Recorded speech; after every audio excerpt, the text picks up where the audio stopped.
The attack that has just happened on Honorable Chief Minister of Andhra Pradesh, Sri Y.S. Jagannath Reddy Garu, we strongly condemn these kind of cowardly acts, especially by Telugu Desam Party, because Jagannath Reddy Garu has started a bus yatra and he has been getting an overwhelming response from pretty much all the sections of the society and pretty much in each and every region.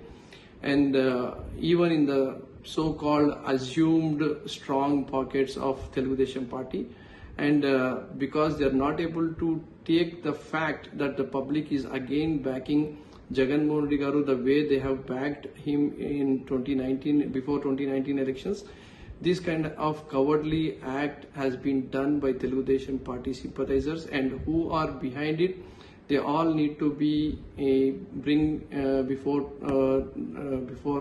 the law, and police should take stringent action. And we also want to tell Telugu Desam Party leaders that you cannot win an election, or you cannot win the hearts of the voters by doing this kind of cowardly act.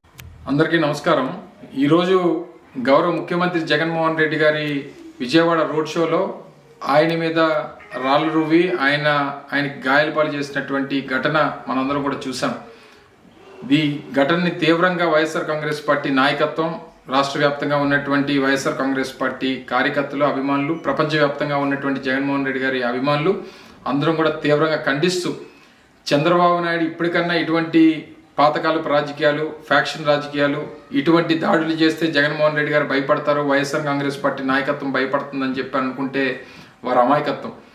గతంలో ఇదే విజయవాడ ప్రాంతంలో వంగవీటి మోహనరంగ చావుకి, ఆయన మరణానికి, ఆయన హత్యకు కారకులైనటువంటి ఇదే Telugu Desam party ఇప్పుడు మళ్ళీ తిరిగి జగన్మోహన్ రెడ్డి గారిని మీద దాడి చేస్తే జగన్మోహన్ రెడ్డి గారు వెనకడుగేస్తారు, లేదా ఆయన రోడ్ షోలు మానుకుంటాడు, ఆయన సమావేశాలు మానుకుంటాడు అనుకుంటే అమాయకత్వం. ఆయన గడిచినటువంటి 15 రోజులుగా ఈ ప్రాంతంలో, ముఖ్యంగా ఆంధ్రప్రదేశ్ రాష్ట్ర వ్యాప్తంగా చేపడుతున్నటువంటి రోడ్ షోస్ కానీ, ఆయన సమావేశాలు కానీ, సభలకు కానీ వస్తున్నటువంటి లక్షలాది మంది జనాన్ని చూసి ఓర్వలేనితనం, నేను 3 పార్టీలతో పొత్తులు పెట్టుకున్నా సరే నాకు ఎక్కడ కూడా ప్రజాదరణ రావట్లేదు, నేను మళ్ళీ ఓడిపోబోతున్నాను అనేటువంటి ఒక ఉద్దేశంతో ఈ రకమైనటువంటి చర్యలకి, కవ్వింపు చర్యలకి చంద్రబాబు నాయుడు పాల్పడుతూ ఉన్నారు. ఇది సమంజసం కాదు. ప్రజలు, ప్రజాస్వామ్యం అన్నిటికంటే గొప్పది. డెఫినెట్గా రేపు రానటువంటి కాలంలో, రేపు మే 13వ తారీఖున జరగబోయేటువంటి ఎన్నికల్లో మళ్ళీ 2019 ఫలితాలనే ప్రజలు రిపీట్ చేస్తారు. జూన్ 4వ తారీఖు తర్వాత ఈ రాష్ట్రంలో మళ్ళీ తెలుగుదేశం పార్టీ అనేటువంటిది లేకుండా చేసేటువంటి బాధ్యత కూడా ఈ రాష్ట్ర ప్రజలు చేస్తారు. జగన్మోహన్ రెడ్డి గారి మీద జరిగినటువంటి ఈ దాడి, ఈ ఘటన తీవ్ర దిగ్భ్రాంతికి రాష్ట్ర ప్రజలందరికీ కూడా లోనైనటువంటి విధంగా చేసింది. దీనికి నేను వైఎస్ఆర్ కాంగ్రెస్ పార్టీ నాయకుల్ని, కార్యకర్తలని అందరినీ కూడా కోరుతా ఉన్నా, సంయమనం పాటించండి. డెఫినెట్గా చట్టం తన పని తాను చేసుకుంటూ వెళ్తుంది. డెఫినెట్గా దీనికి కారకులైనటువంటి ప్రతి ఒక్కరిని శిక్షించేటువంటి బాధ్యత తీసుకుంటాం. రానటువంటి కాలంలో తెలుగుదేశం పార్టీ ఇటువంటి చర్యలు మానుకుంటే మంచిది. ఎందుకంటే ఆయన కూడా రోడ్ల మీద తిరుగుతున్నాడు, చంద్రబాబు నాయుడు గారు కూడా రోడ్ల మీద తిరుగుతున్నాడు. వైఎస్ఆర్ కాంగ్రెస్ పార్టీ నాయకులు కానీ, కార్యకర్తలు కానీ, అభిమానులు కానీ ఏదన్నా మేము కూడా చేయాలనుకుంటే ఒక క్షణం కూడా ఆలోచించాం. కానీ ప్రజాస్వామ్యాన్ని అన్నిటికంటే గొప్పదని చెప్పి భావించేటువంటి వైఎస్ఆర్ కాంగ్రెస్ పార్టీ నాయకులు, కార్యకర్తలు డెఫినెట్గా సంయమనం పాటిస్తారు.